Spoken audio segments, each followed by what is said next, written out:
This is Russ. Yeah, I'm back out on the road again.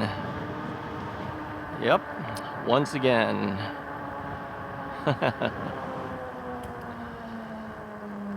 I got out here really late.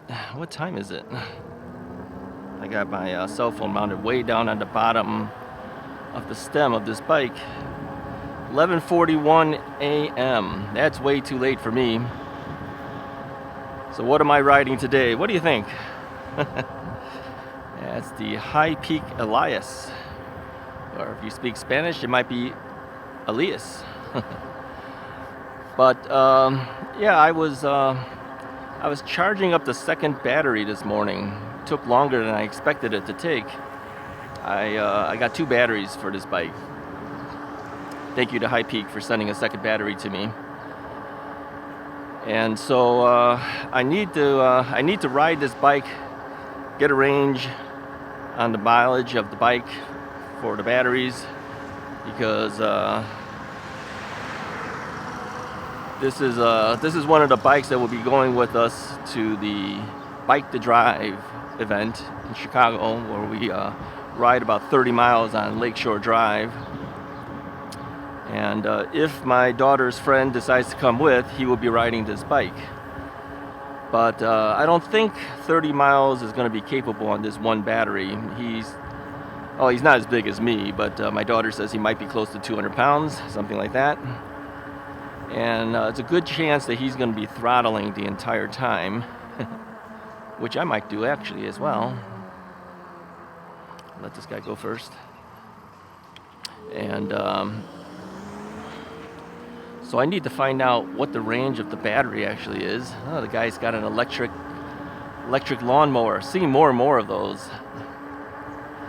And very quiet, man. I can't even hear it. So yeah, he had some type of surgery done on his torn something or other. I don't know if it was an ACL or what he had problems with, but he won't be able to pedal. So he'll probably throttle the entire time. I will probably do a combination of throttling and pedaling. Probably more throttling than pedaling. We'll take two Jaguar Rundies from Magicycle. We have two batteries on each of those. And then I will probably be riding the Ocelot Pro. Although, maybe the Deere Mini. Not really sure. Yeah, where is the Deere Mini? Yeah, it's coming soon. I checked with Magicycle and they said, yeah, it's coming. So, yeah. By the time it shows up, it'll be before the event. So, yeah, I have an option to either take that bike or the Ocelot Pro. Well, I don't want to take the Deere because that's even heavier. And of course, one of these bikes will have to go on a rear rack. The other bikes will go inside the vehicles. They're folding bikes, so they'll make it in there. So yeah, four bikes going with. So we'll have to take two vehicles. My daughter will drive one, I'll drive one. So yeah. So today, I don't have a whole lot of agenda to do other than check to see what the range is on this bike. Now, the way we decided that we will do range tests going forward is I'm just going to tell you I'm doing a range test, and then at the end of the video, I will tell you the end result of the range test. We're not going to be talking all the time about the same bike. We can talk about whatever we want to talk about. I find that it's easier to do that. I can't talk a long time of just the one bike since we've already done the review of the bike. We'll talk a little bit about it though, of course. So I'll tell you that the HiPEAK Elias is very similar to the Magicycle Jaguar Rundy, but it doesn't have hydraulic brakes. Although the Jaguar Rundy claims a 600 watt motor, whereas this one claims 750, the Jaguar Rundy is a lot more powerful of a motor, in my opinion. And of course, the bike costs more than this one. So check the sale prices. I'm not going to tell you what it is now because I know that it kind of changes, companies change it, but there's about a $300 or so difference between this model and the Magicycle model. So if you're on a budget, this would be a good one to do because really it rides pretty much the same, other than the fact that Going over hills, the Jaguar Rundy will do a lot better. It's more power to it, you know. But yeah, this bike though is pretty good. I'm beginning to really like it. It's not the most expensive bike, and it kind of feels like the other bike. Yeah. Oh, one hint. Let me tell you guys real quickly. We found this out on our ride with the Jaguar Rundy when we were out in Wisconsin. If you have bikes with rubber grips on your hand grips, and they're jammed up way up against, I don't know if you can see this, way up against, I'm trying to lean over, way up against the throttle. Sometimes you twist the throttle, it kind of holds it there because the rubber kind of is jammed up against it and holds it. What I do is, if you notice, I put a little bit of space between that. I pull the grips out a little bit, just you don't need a lot, just a little bit. And that will keep that from happening, okay? I do the same thing here. I have a bell on this side, and you see it's right next to it. See, it rings a long time, but if that thing's jammed up against that bell, you won't hear it ring because it's muffling the bell. So little things like that, you know, you just kind of learn as you do it. Improves your riding experience. Oh, and also angling the display screen, a certain angle sometimes gives you better view. So what I do is I kind of take a look at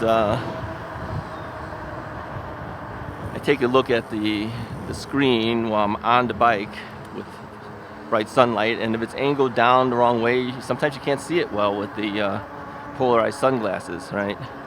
So you may have to play with the angle. I mean, positioning wise, it feels like, oh, it should be further down for my thumb. It feels better, but no, it's more important that I can read it than having it the exact perfect angle for my thumb when I'm positioned when I hit the thing, hit the buttons. So yeah, now I could read it pretty well. Now when we do this ride at the Bike to Drive ride in Chicago, it'll be 15 miles one direction, 15 miles the other direction. We're not going to go extremely fast, of course.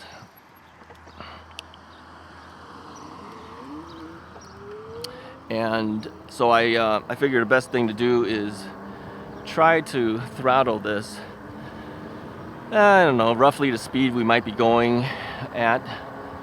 You know, range test I usually pedal and throttle, but if we're doing fairly slow ride today, meaning let's say around under 18 miles an hour, or more likely 12 to 15 is what we'll really do.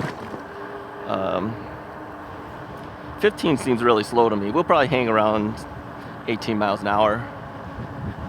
There is no cruise control on this bike. There is a cruise control on the Jaguar Rundy, so I got to keep my thumb on the thumb throttle part of the. I mean, it comes with the twist throttle, but as you know, I always put this thumb throttle attachment that I get printed up, 3D printed at the library. So if I keep it at that range, it'll give us an idea of whether this bike has an ability to go. I'm gonna say if it can do 25 miles, I'd be very happy with it. But I needed to charge that second battery up just to make sure I had another battery to take with me. Because when this thing finally dies, I need that battery to get home, right? So again, because it took so long to charge it, the second battery, I had to stay inside and just watch the heat go higher and higher on the day. So it's about 83 degrees outside right now. I mean, if I got out early, it would have been like 70 to 75 maybe, in that range, but nope. Not capable for me to get out that early. Not if I was going to charge everything. Let me check. Yep, the thing's still there. I wanted to make sure. Still strapped to the rear rack. I put 4 bungee cords on this thing. You know, the recent bungee cords I purchased are not as flexible as the previous bungee cords I purchased. And because of that, I figure I better put a couple of more on this thing. Make sure this thing doesn't fall off the rack. So what I did is, you know, a lot of these second batteries come in a box, and they have like this air cushioning packing material. My wife says that printer cartridges sometimes come packed that way. You know, for some laser printers and stuff. So it sits in there. So I figured the easiest thing is just strap that box to the rear rack. And it's got cushioning, you know, it's designed for shipping, so I figure, hey, yeah, why not? Just keep it there. So where am I heading? Well, it looks like we're heading towards Bussy Woods, but I'm not going to do that. Just going to ride the streets like I usually do. I actually find riding streets are just as easy. Yeah. Just have to pick streets that are, you know, not extremely heavily traveled. And just go around in circles on the streets until we wear it out. Yeah, got to wear out that battery, see where it goes.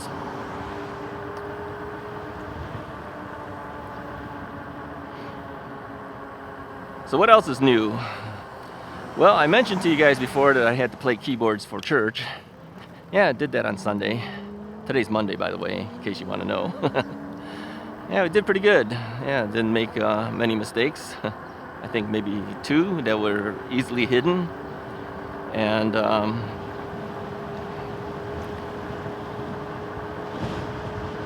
so yeah, that was fun to do.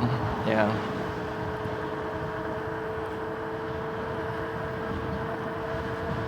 So anyway, I don't know. I might be playing keyboards more often now. We have one keyboard player that is probably going to go out on maternity leave, so they're shy by a keyboard player, and one other is off visiting family in another country. She's gone until the end of August, so I may have to fill in for a little bit instead of playing guitar. It's okay. It's a nice change of pace. And it brushes up my keyboard skills. I haven't played keyboards in a long time, so yeah, nice change of pace. What's new on the bike front? Well,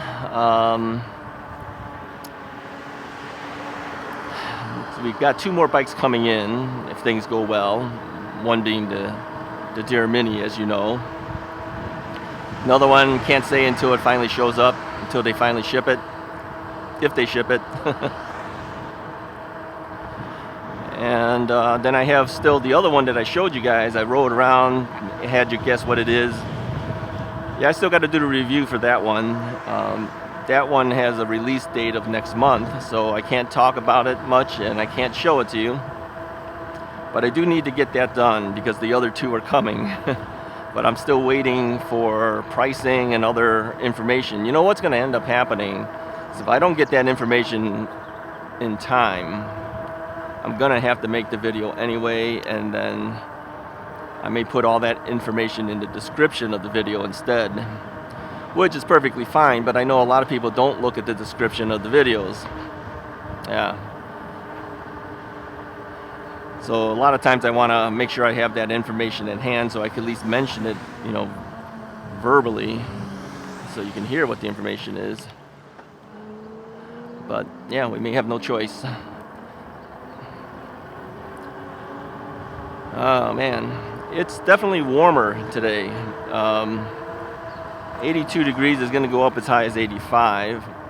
The only thing that's saving me is that there's a breeze that hits you. You know, it's a warm breeze, but at least it's a breeze. That makes a big difference. If you don't get that breeze, yeah, 82 would be kind of miserable. For me, it would be miserable to ride in. But I know a lot of you guys have even hotter weather.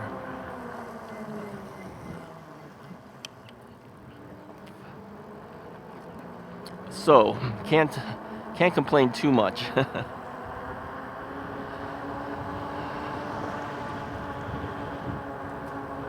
So I'm looking at the power meter here, and it's kind of teeter-tottering between 4 and 5 right now on the bars.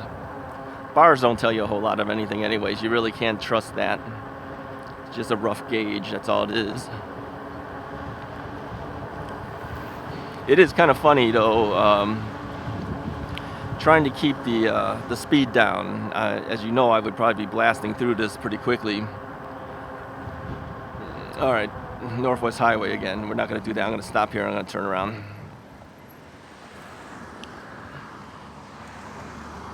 Just get off the bike and turn around.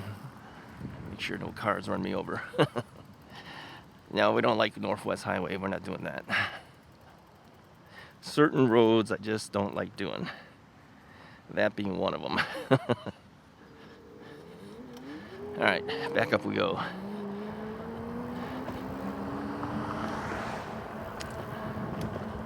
Oh man. Yeah, I wish it was earlier in the morning. Really do. So, what am I wearing? Well, I'm wearing my typical blue jean shorts, my yellow vest, my black UV rated shirt. Yeah, I don't, you know, people say, well, why is it black? Why don't you get something lighter in color? No, I'm always in black, you know that. It's my trademark. Yeah, I always said I'm the Chinese Johnny Cash. No, I've always worn black. For those who are new, here's the reason why. It comes from my law enforcement days and my photography days, okay? Yeah. In law enforcement days, I was an evidence technician, and we always wore black jeans at crime scenes, and started wearing black shirts. It doesn't look as messy. It gets hot sometimes, yeah. And then as a photographer, we always wore, you know, black slacks, and you call them slacks? Pants? Slacks? Trousers? What would you call it? Maybe in England they call it trousers. Here in the U.S. we just call them pants.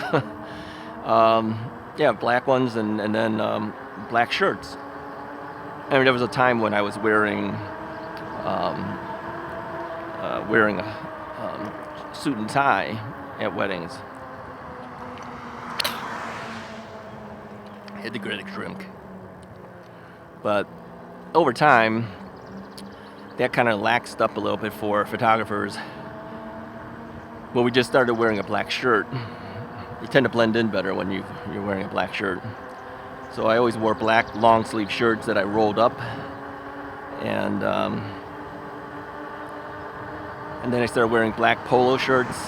I was teaching my photography school, and I always wore the black polo shirts. My wife actually had the logo of the school embroidered on each of those shirts. After she did like 30 of them, she says, I'm not doing it anymore. And over the years, yeah, the shirts wore out, and then I just wore regular black polo shirts. You call them polo shirts? Tennis shirts? Golf shirts? What do you want to call them? Short sleeve shirts, you know what I mean. Knit? Knit? They're not knit. They still consider those knit? So anyway, that's why I wear black. And ever since then, I've always worn black. I mean, everyone who knows me always thinks of me of wearing the same black polo shirts and black jeans. I mean, it's almost been like my outfit of choice. Well, it is my outfit of choice. It's been my signature. Yeah, I was talking to the worship leader about that. I said, yeah, I'm always in black.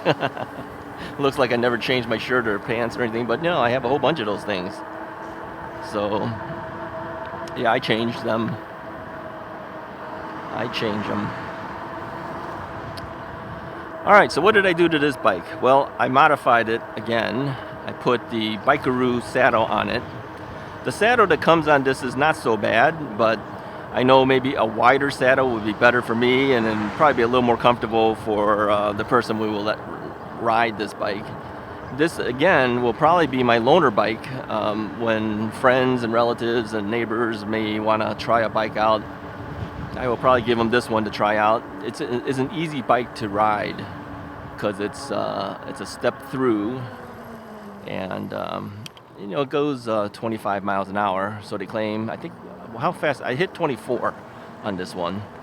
So it's got some pep to it. It doesn't do real well over the hills compared to other models, but we don't got that many hills out here. It's just that one, and that's the one it can't do extremely well, but it does go over it. If you pedal and throttle, yeah, you go over it, no problem. I think it did 6 point something, 6.6, 6.8 miles an hour over it by itself on the throttle. I think the Jaguar Rundy did like 14 something, at least 12 something. I know it's actually the top one going over that hill at this point. You know, a folding bike. Probably because it's lighter in weight, maybe. So what I did is I put the Bikeroo saddle on it. There's a cell phone mount that's mounted directly on the tall stem of the folding handlebar. So it's kind of below everything. I just needed it to be there so that you could put your cell phone somewhere. Otherwise you'd have to stuff it in your pocket, and I don't like riding with stuff in my pocket. I put this on. This is the blinking headlight. And as I mentioned before, somebody asked, why do you have an external light when you have lights built into the bike? Is because it flashes, see? And that makes a big difference, having a flashing headlight. In my opinion, even in the daytime, there's more visibility. Cars see that you're coming. And then I put a side view mirror, as I usually do. This one's made by Hafni. Hafni makes different versions. This one has a tear shape. I like the tear shape because the longer rounded part makes it easier to see further, or not further, but more of the street behind me.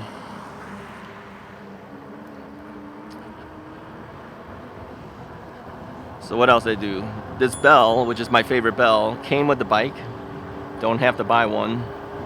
By the way, somebody did ask, how come there's no link to the bell on any of your videos? And that's because it's bought from different sellers from different locations. Where am I? I think I missed my turn somewhere. Oh well. And they don't always have them available. So putting the link doesn't mean the link is always valid. It's dusty. I'm not going down there. Yeah, I can feel it going into my eyes already. There's, whenever there's construction stuff or anything like that, blows right into your eyes. So I don't have a link for that, but I bought the most recent ones on Temu.com. Temu.com, Temu.com. So if you look on Temu, you might find them from other sellers. Okay, and I think they're about like, what is it, $1.43, $1.73, something like that. I don't know. Whatever. Okay, now I'm back to where I started here. I always get messed up here. I don't know why. This is the road I should have turned down on, but I think they're doing construction stuff where I normally would want to go, so I'm not going to go there. All right. Let's just cross over here again. We'll cross over Palatine Road. We'll hang around the Arlington Heights area or something. So anyways, go on Temu.com and check it out. Temu.com is kind of like Alibaba or AliExpress. Once I bought it from AliExpress, but this time I bought it on Temu. And then I couldn't find it again on AliExpress. So who knows? maybe those sellers have run out already. But I can't guarantee you'll find it there, but they were there the last time I looked. They're from different sellers.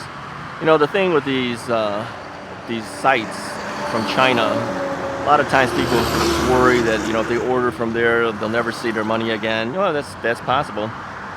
We always take a little gamble, right? But so far, the things from Temu have come in. The stuff from AliExpress have come in. I'm surprised all the time that they can sell things for so cheap, and some of them don't charge you shipping. I think Temu does not charge you shipping, but I think they have like a $10 minimum purchase. And you can buy a whole bunch of different things from different sellers, and then they put it all together and ship it all out at the same time. So I don't know how they do that, whether maybe it's kind of like an Amazon where everything is put in one spot and then they just grab things and ship. I don't know. But it amazes me that they can actually ship something from halfway around the world, not charge you for the shipping, and sell the product so low too. How does that happen? Don't know. I have no idea. But it worked. So my wife just ordered another, I don't know, $25 worth of stuff from Temu. It's her first order. She's never ordered from them before, but I told her about the bells. So she said, well, let's try some stuff.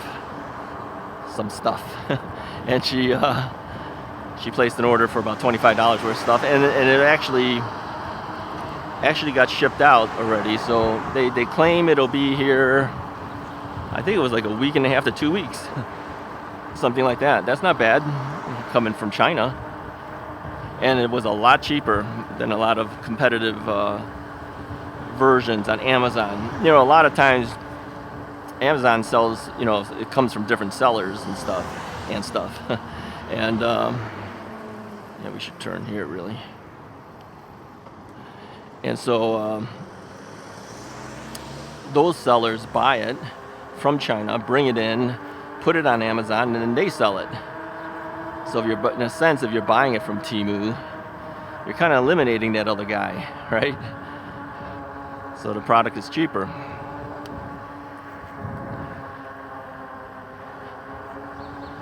All right, we're down 2 bars out of 5, and we're at 7 miles. And again, I have just been throttling. I have not been pedaling. It says we're at 7 miles, so we should get at least 20 miles out of this. I think we have a 15 amp hour battery in here, 48 volt 15 amp hour battery. If it isn't, I'll put a graphic up. It's either 14 or 15, something like that. I've been going faster than what we said we were going to do. The thing is they've already said on the website of the Bike to Drive that if you're planning on going fast, go somewhere else, because you're not going to go fast on that. There's going to be a lot of bikes out there. If you go fast, you're going to be running into people, so you really can't do that. The thing is, though, with this Bike to Drive, they stop the entire traffic on Lakeshore Drive, both directions, so it's only bikes. Still, other bikes can run into you. You always have to be careful. Oh, let me mention something too. You got to be careful of potholes if you go out to this ride. You know, Chicago's notorious for potholes. You fall into a pothole, you know, a couple of things can happen. You could either blow a tire, you could bend a rim. I mean, it could be bad news. I recently saw, let's turn here. I recently saw a post from somebody, I think it was on, I'm not sure, maybe it was a Himiway group or some group on Facebook, where the guy had actually fallen because he hit, I don't know what he hit, but it knocked him off his bike. He's got huge bruising and facial road rash and everything, and he says if he didn't have a helmet, he would have, oh, he didn't have a helmet, let me say that. He did not have a helmet on, although he says from now on he will be wearing a helmet. But after seeing him like that, I was like, wow, man, you have to wear a helmet. That's a necessity. I mean, he was not planning on falling. Nobody ever plans to fall. But he looked so bad. I felt sorry for the guy. So yeah, definitely wear a helmet. I know we all really don't like to. We'd rather have nothing on our heads. But hey, you know, the helmet helps me out. I haven't had an injury like that, but sorry, I had to go across there. I had a bee or something hit me in the face. But I need the helmet for the visor. The visor keeps the sun out of my eyes, but it also allows me to clip my microphone to it. This is why you get good sound from me. So as I'm looking left and right, you know, the microphone stays in the same position. So that's why my voice doesn't vary. You know, if you clip a microphone to your chest and then you're moving your head around, it's going to vary in volume levels. So I kind of need my helmet, you know, for that purpose. Plus, you know, the Exnito helmet's rated at 28 miles per hour. You may not think that's a big deal until you actually hit the ground. Then it's a big deal. Yeah. I got an email message from the owner of Exnito. He told me about one instance where a guy had submitted his helmet for warranty replacement because he got into an accident. And yeah, he damaged the helmet, but he's still alive. And he says he attributed his life to Exnito's helmet. Yeah. I mean, that's good to read when you're a manufacturer. It's like your product helped them save the guy. So they will be replacing that helmet for him. They have a lifetime warranty. If you get into an accident with your helmet on, they'll replace your helmet. Can't beat that. Yeah, sure, it's an expensive helmet. It's not cheap. It's $150, but we have a $15 discount. You know, if you go on the affiliate link that I have in the description of the video and then apply the code, saves you $15. Gives me a few pennies too. I appreciate that. Thank you very much. And a lot of you guys have done it. Yeah. There's a lot of Exnito helmets out there because of the Russ is Right channel, so I appreciate it. But that is the helmet that I prefer to wear, and my wife wears one, I wear one.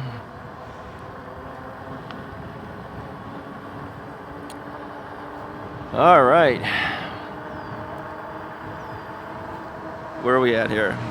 Yeah, we're between 3 and 4 bars. When I let up, it's 4 bars. When I hit the throttle, it's 3 bars. So when it's under load, it's giving a little bit more, taking a little bit more power.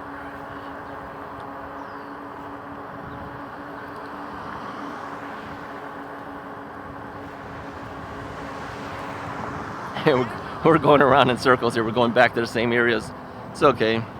Oh, by the way, I did find my other glove. I think I mentioned to you guys that I lost my glove again. Yeah, I found it. These gloves have a history of disappearing. You know, when I was out in Wisconsin with Mrs. Wright, yeah, I couldn't find my glove. I says, I had it on here, I had it. And later on, during the ride, it falls off of Mrs. Wright's bike. It must have fell somewhere where I couldn't see it, and then it just fell off, and I stopped and picked it up. Yeah, thing likes to disappear. And the next gloves I get, by the way, these are just cheapy gloves that I got on Amazon. I might buy it on Temu. Yeah, I was noticing gloves seem to be a little bit cheaper on there. The next time we place an order, I might order another pair of gloves. This is the second one I've had from this company, More Okay. It's the same gloves. Yeah, it folds up. Yeah.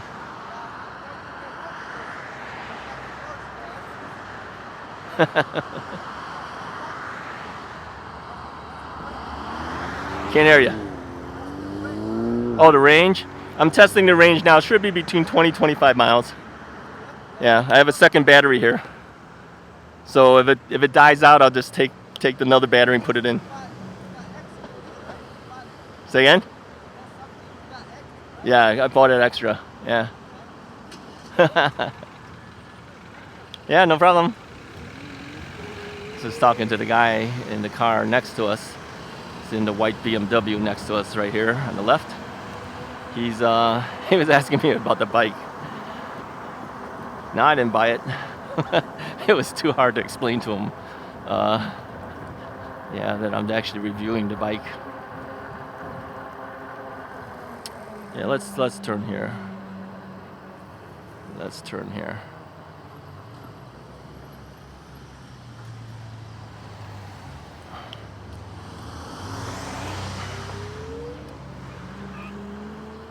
All right. Now, normally I take this road down here.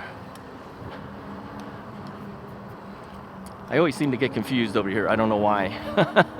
Coming here, not a problem. Going back, it always seems to be a problem for me. I don't know why that is. But yeah, he was asking about the bike. You know, sometimes people do that. They're in their cars. They'll stop me and ask me about the bike. Whichever bike I'm riding. He wanted to know if it was foldable, and I said, yes, it's foldable. He wanted to know what the range was. I don't know. I was guessing 20 to 25. We're at 8.8 right now. We're down 2 bars, so we still have 3 bars left on the 5-bar scale.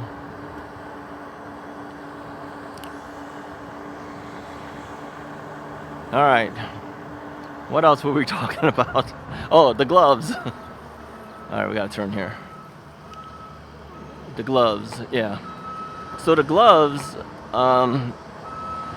this is my second one from More OK. It's the same exact glove. It's just that the first one seemed worn out looking, so I bought a second one. You know, I always wear the gloves not because of code or anything like that. It's for, and not even for the padding. It does have padding here. It helps, I guess, a little bit, but I wear it in case I fall. Just keeps your palms of your hands from getting skinned up if you fall.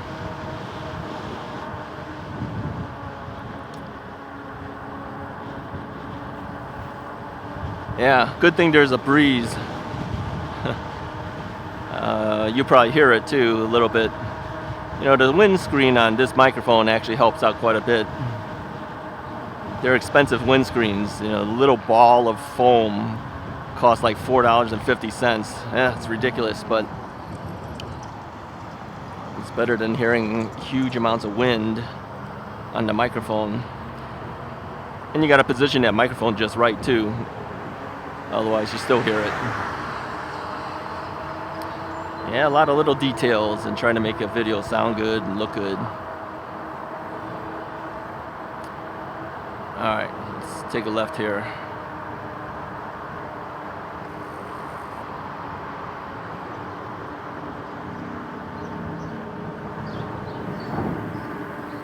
Some shade.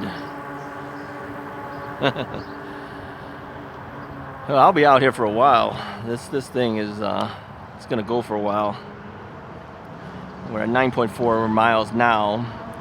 I'm gonna guess 20 to 25 miles, but I'll put a graphic at the end of the video so you know what the total actually came out to be. But I gotta keep it going. I don't want to stop and start it up again. I just wanted one continuous ride. Find out how much can this guy expect to get on this battery. Now, the fact that I'm heavier than he is, he should get something a little bit better than me. But if he cannot pedal,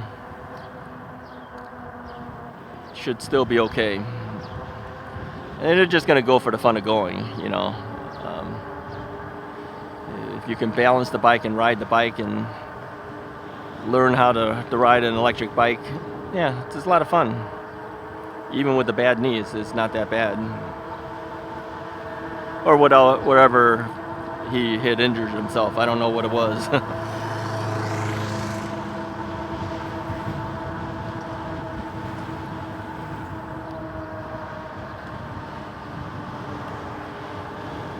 Yep, I was tempted to take the bike and go someplace, pick up some food or something. I'm getting hungry at this point. What time is it? 12:18, 12:19. Yeah, no wonder I'm getting hungry. It's lunchtime. Nope, too much stuff in the refrigerator, like I said. You gotta eat that stuff first.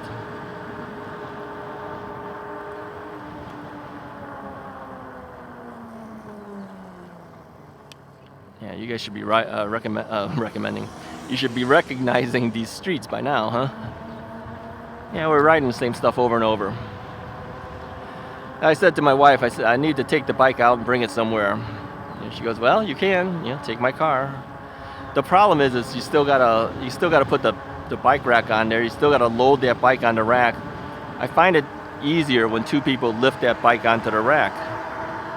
I think the only bike I could really take out by myself would be the Magicycle commuter bike. Yeah, because that thing is like, what was it, 42 pounds, something like that? 42, 44, I don't know what it was. That's the single speed belt drive, class 1, 20 miles per hour bike. Yeah, it's like a road bike. I could actually put it on my old, it's made by Hollywood Racks. It's my old bike rack that, has like straps to your trunk of your car. Sits on top of your trunk of your car and straps on it. I've done it before where I've taken that bike like that. I could do that again. maybe bring it to the North Branch Trail. Is that called North Branch Trail? Yeah, I think it's the North Branch Trail.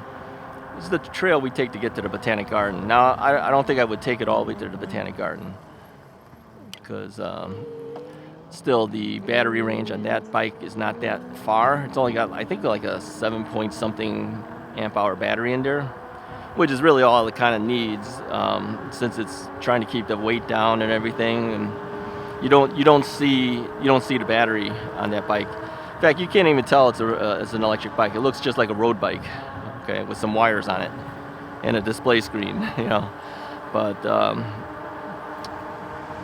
But you can do 20 miles an hour on that bike. I do it all the time, because it is a cadence sensor on there, so it's easy to ride.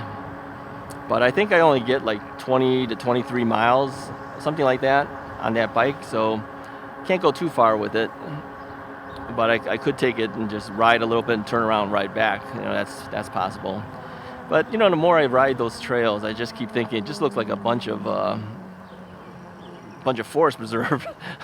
No matter which trail I'm on, I could just say I'm on something and you probably think it is. I mean, can you tell the difference between the trees? I don't know. All right, maybe the curves, you can kind of tell which trail you're on. Some of the sites along the sides you can tell, right? I don't know. I like riding the streets. I really do. But the thing is, if it's a busy street, then I don't like it. You know, streets like this have always been very few cars. You know, if you go on side streets, neighborhoods, yeah, no problem, easy. In fact, if you've never ridden streets before, try that. You know, if you want to try doing streets, just go on side streets around your house or something. You know, go around the areas that you know. You kind of know what the traffic patterns are, right? Find some less ridden streets, or like I said, streets with houses here. They're not going to have lots and lots of cars. This road does, because this is a main road going down. But you know, like if we go off on certain. All right, let's do this. Let me take a left here. You know, you go on side streets like this, you're not going to see a lot of cars. Yeah. And if you're going for exercise, yeah, just pedal it. If you're doing like me, I'm just trying to check out the kind of range we can get on this bike, trying to stay between 15 and 18 miles an hour. You know, this would be easy to do. Of course, in my area, like people have said, I'm pretty lucky. There's several different bike paths I can take. But sometimes the bike paths, you know, I'm dodging people. They're not that wide. They're only wide enough for two bikes to come across. And so then you're always ringing the bell or saying on your left and avoiding pedestrians and baby carriages and all sorts of stuff. So it's actually just easier just to ride the side streets sometimes. And like I said, I like looking around, see what's new, what people are doing in the neighborhoods. Let me grab a drink of water again. I'm drying out.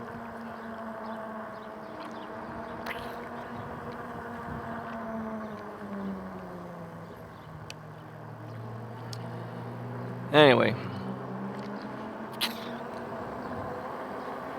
I got a while to go. We're down to 2 bars. 3 to 2 bars, between 3 and 2. We're 11.2 miles. All right, I'm gonna call it a day for you guys. I'm gonna drag you out here any longer than you have to be. And I'll put a graphic up, let you know what I ended up with for the one battery. I'm gonna rely on that second battery to get me home. So I'm riding around the streets. Anyways, if you like this video, go ahead and hit the like button, hit the subscribe button if you haven't already done it. I'll talk to you guys next time.